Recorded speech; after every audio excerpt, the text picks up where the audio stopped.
Sur les ondes de Média avec vous, merci beaucoup d'avoir choisi vos matinées maghrébines pour vous accompagner ce matin. Alors nous allons faire le pont, le lien entre formation universitaire et pratique professionnelle. Nous sommes avec le professeur Wafa Sharqawi, ingénieur de formation, professeur de communication et coach en développement personnel. Comment faire la transition entre la formation universitaire et la pratique professionnelle? Eh bien, c'est ce que nous allons essayer de développer avec vous pour nos jeunes, justement. Nous sommes encore en pleine année universitaire, mais les choses devraient se préparer pour les futurs lauréats. Sabah nour Lalla. Sabah nour madame Essie, sabah nour madame Farhana. Un plaisir d'être avec vous aujourd'hui. Le plaisir est partagé. Alors dites-nous, professeur, vous les voyez en formation. Ouais. Vous les accompagnez, vous êtes professeur universitaire, donc vous côtoyez ces jeunes. Et ensuite, ils arrivent sur le monde, sur le marché du travail. Est-ce que nos jeunes sont aujourd'hui préparés à faire cette transition mentale et pratique de leurs connaissances? Non, pas tout à fait, pas 100% justement. Et il y a de plus en plus de problèmes pour nos jeunes de s'insérer dans le monde professionnel. Pourquoi? Alors pourquoi? Parce que malheureusement, la préparation, cette transition entre la phase où on est étudiant et le monde professionnel, c'est-à-dire les exigences actuelles du monde professionnel, elle n'est pas tout à fait préparée. Uh-huh. Normalement, cette phase devrait être préparée à travers quoi? À travers les stages. Parce que normalement, toute formation, que ça soit surtout universitaire, il y a normalement des phases de stage. À quoi ça sert ce stage? Ça sert que l'étudiant, le futur bien sûr, le futur salarié ou bien le futur travailleur dans le monde professionnel, qu'il ait une petite vision qu'est-ce qui se passe réellement sur le terrain.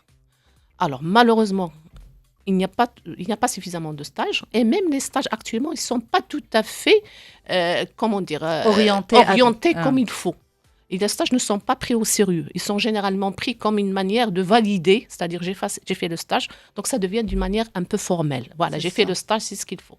Alors que le stage, il est fait pour avoir une réalité du monde professionnel. Oui, comme vous dites, c'est pas pris au sérieux peut-être par les jeunes, mais est-ce que c'est pris au sérieux aussi par les personnes qui encadrent ces jeunes sur le terrain, dans l'entreprise au moment du stage? Parce que ces stagiaires sont souvent confiés à des personnes qui ont un travail, des tâches à faire, et donc on n'a pas forcément le temps d'encadrer convenablement ces jeunes. Tout à fait, mais je dirais que c'est pas non plus, comme vous avez dit, c'est pas tout à fait pris au sérieux sur le lieu de travail, déjà parce que les responsables ils sont tellement occupés déjà par les tâches qu'ils ont chaque jour, donc ils n'ont pas un peu de temps pour les stagiaires, et même disons que il n'y a pas réellement de tâches confiées aux stagiaires. Il n'y a pas totalement d'état. Surtout que le stagiaire, n'est pas payé, n'est pas rémunéré. Donc, on lui donne généralement des tâches qui sont un petit peu accessoires, genre...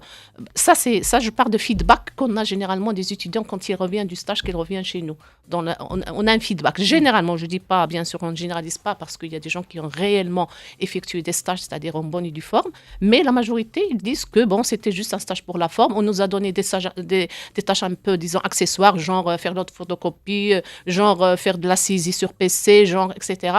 Donc, on n'apprend pas réellement. Bien sûr, il y a toujours un avantage à tirer, même s'ils ne font pas un sérieux travail. Déjà, ils voient un petit peu l'environnement sur le milieu professionnel, comment ça se passe. Déjà, c'est déjà bien. Donc, déjà, il y a l'horaire, la ponctualité. Ils voient un peu les gens comment ils travaillent. Il y a le stress du travail, il y a les réunions, il y a ceci, comment on communique, comment on parle.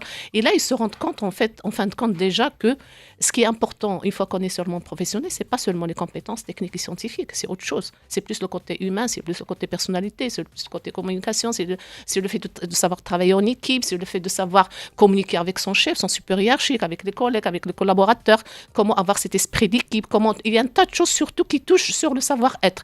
Et là, malheureusement, ce sont des choses qu'on n'apprend pas forcément quand on est aux études. On est plutôt orienté, comment valider mes modules, comment avoir la moyenne, comment ceci, cela. Donc, c'est comment obtenir le diplôme. C'est ça. Mais on pousse les jeunes à être comme ça. L'école, le collège, le lycée, ensuite l'université poussent à cette concurrence. Ouais. Qui met en place cet état d'esprit chez les jeunes. Absolument. On est tellement surchargé, disons, par un peu le travail des modules, la mentalité qui règne, il faut valider, il faut avoir ton diplôme. Aussi, la pression de la part des parents, il faut que tu aies ton diplôme, il faut ceci, cela, qu'on est devenu plus orienté pour avoir un diplôme que pour développer réellement les compétences qui sont demandées sur le milieu professionnel. Donc, une fois qu'on a le diplôme, on est confronté à l'obstacle le plus élevé, c'est l'entretien d'embauche. Donc, au moment de l'entretien d'embauche, il se rend compte que finalement, on lui demande autre chose que ce qu'on lui a dit depuis des années et des années. Qu'il faut juste valider, avoir les moyens, avoir les bonnes notes.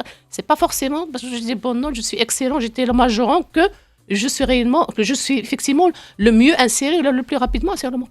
On trouve des gens qui étaient plus moyens, mais qui avaient plus un côté, disons, ils faisaient des activités. Et là, je parle un petit peu des activités para-universitaires.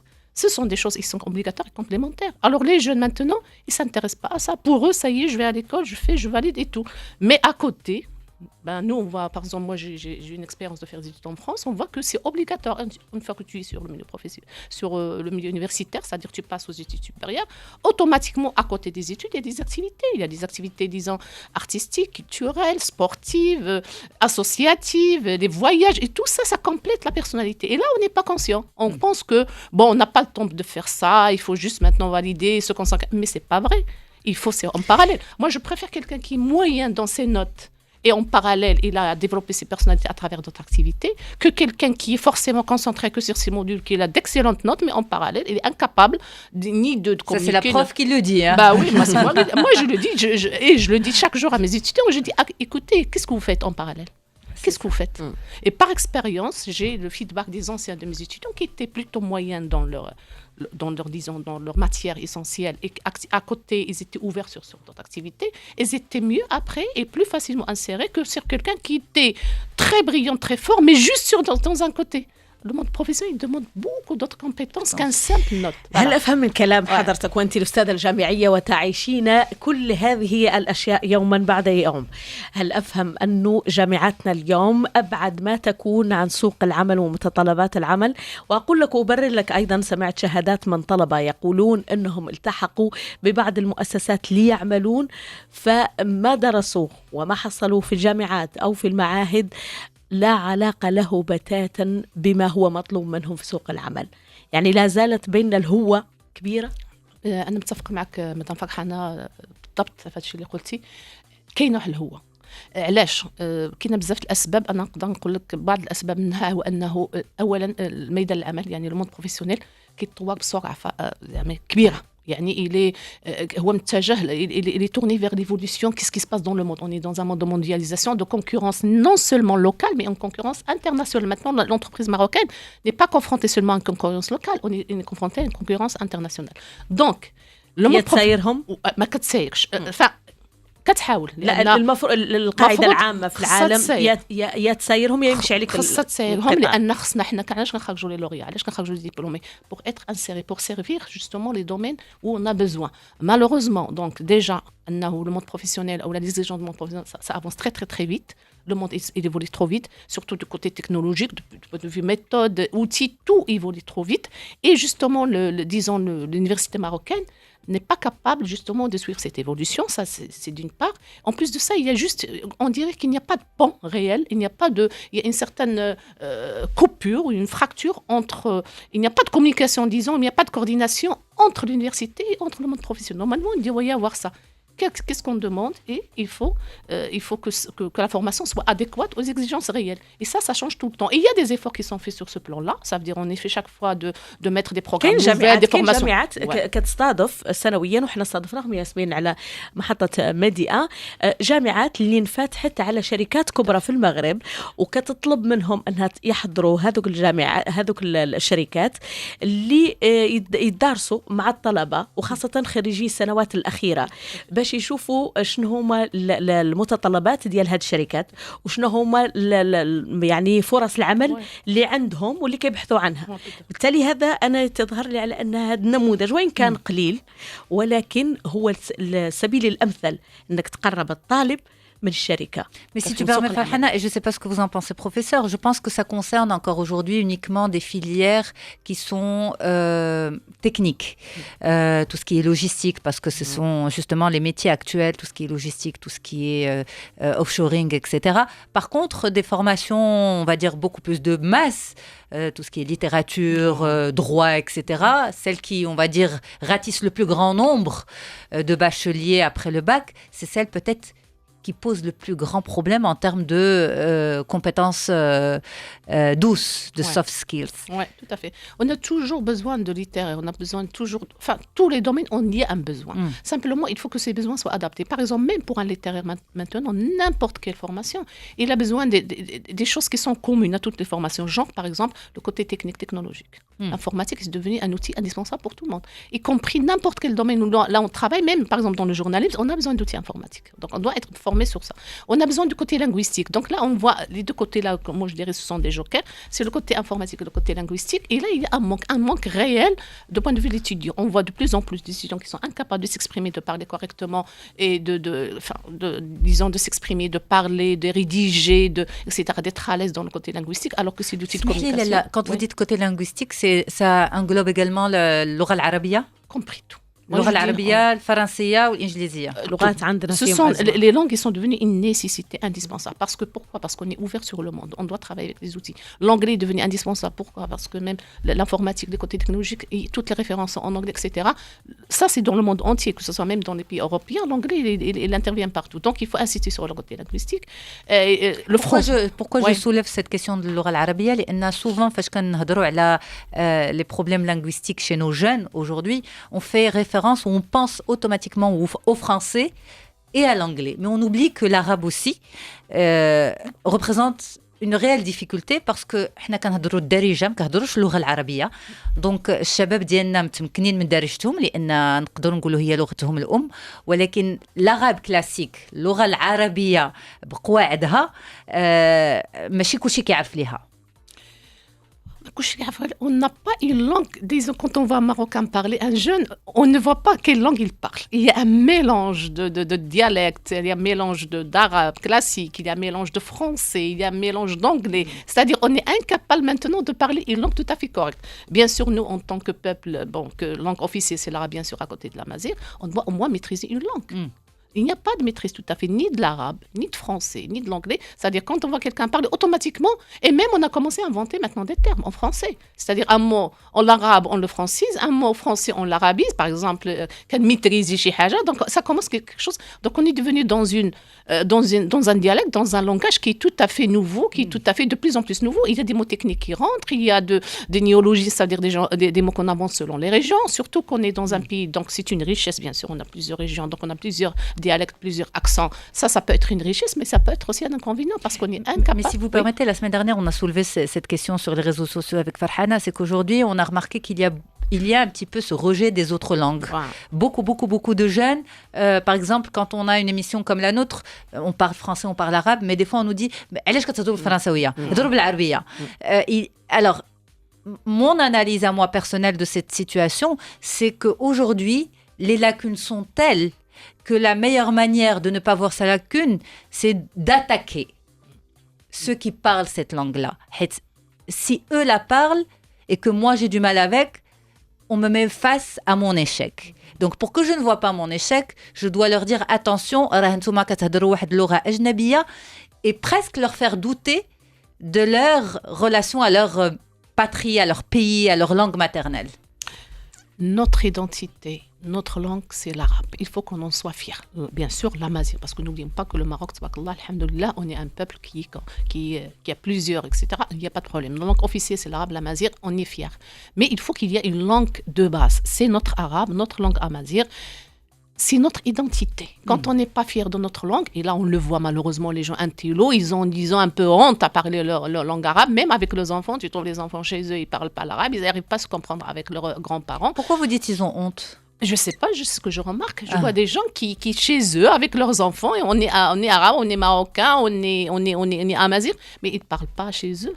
Moi, je dis, c'est bien de connaître les langues. Oui, moi, je suis contre le français. يمكن هي طريقتهم في تعلم تلك اللغة، لأنه لاحظي معي سيدتي الكريمة كيف ما قلتي، الانتماء شيء والهوية شيء، ولكن الانفتاح للعالم الآخر الضرورة تقتضي ذلك، ونحن في عولمة.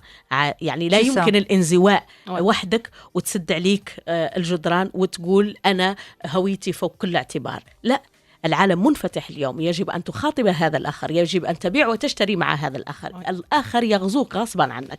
إذن كيف ستواجه هذا الآخر؟ بلغات.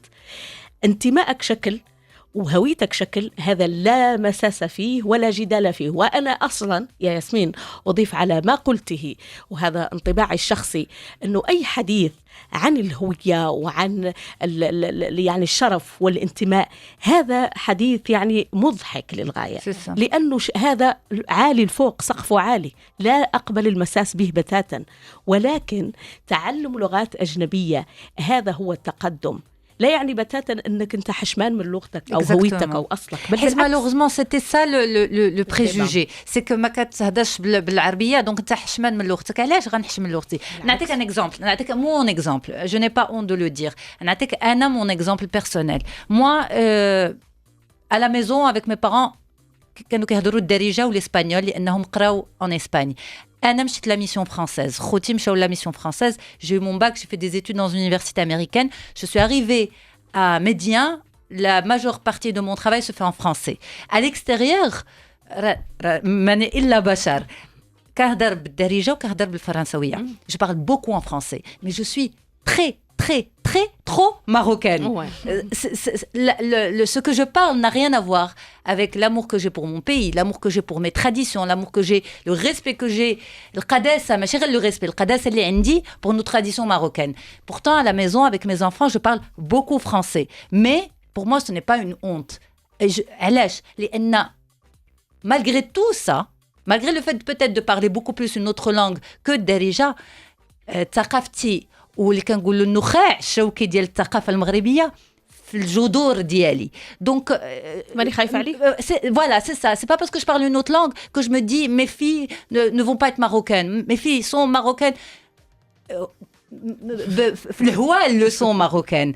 Ce qui fait que la langue n'a rien à voir avec ça. Au contraire, c'est plus les valeurs, le mode de vie. كنهضروا بالفرنساويه ولكن عندنا العيد، عندنا رمضان، عندنا جلابه العيد، عندنا هل تعلم اللغات يعني انسلاخ عن الهويه؟ pas du tout, absolument pas. اللغات لماذا نتعلم لغات؟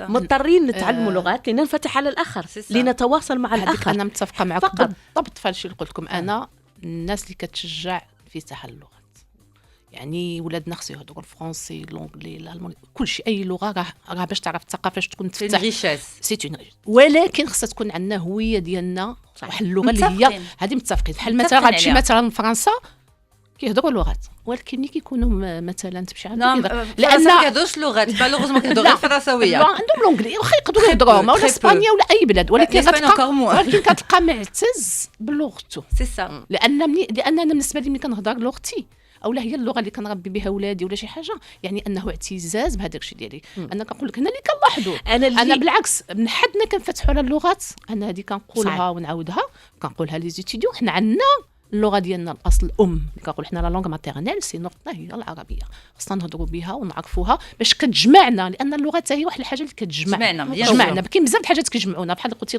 لي فالور ديالنا، لي برانسيب ديالنا، الهويه ديالنا كمسلمين، ولكن حتى اللغه راه كتجمعنا. والهضره ديالنا اعتزازنا بلغتنا يعني اننا معتزين بودنا. ما كيمنعش الا اننا خصنا نتعلموا لغات. انا شي بارمي لي بروميير des personnes qui défendent justement l'apprentissage des langues, et je l'ai dit tout à l'heure, parmi les obstacles que connaît le candidat sur le monde professionnel, surtout parce qu'on est dans un monde de mondialisation et tout ça. C'est ça. Mais moi, ce que je ne comprends pas actuellement, c'est pourquoi aujourd'hui, plus que jamais, j'ai l'impression, le fait de parler notre langue remet en question son identité. هذه اللي ما تفهمتش ليا. واسمح لي فرحانه، وكنظن هذا الشيء اللي خلى بزاف ديال الشباب يتراجعوا من ناحيه اللغات. لا أبدا. المسألة بالنسبة لي أنا ياسمين ما أقبله هو أنك تعلم أبنائك لغات أخرى، لأنه هذا المستقبل، والمستقبل هو الانفتاح على الآخر وانفتاح العالم بكله. ولكن ما لا أقبله بتاتا هو أنه يكون عندك بيت فيه مثلا أنا عندي انفتاح للفرنسية أو عندي انفتاح للإنجليزية، وأترك أبنائي يعني يتامى يتحدثون فقط تلك اللغة الأجنبية وهم في بلدهم الأصل. هذا النموذج غير مقبول هذا c'est un handicap. تماما. De la même manière que tu vas le laisser parler غير الدارجة ما تعلموش حاجة أخرى في الدار غيهضر غير الفرنسي وما تعلموش حاجة أخرى c'est un handicap. وهذا الشيء اللي ينساوه من يقولون أنه من يتحدث فقط اللغة الأخرى ولا ويسلخونه من هويته الأصلية. هذا نوع من الاعتداء وحيف في حق الشخص الآخر. يعني نقلناك إلى جدال آخر. لا انتقلنا لأنه هو صراحة عنده علاقة. هو انفتاح اللغة شيء مهم جدا ولكن خصها تبقى لنا دائما واحد اللغة ديالنا اللي هي نعتز بها. هذا هو المبدأ ديالنا.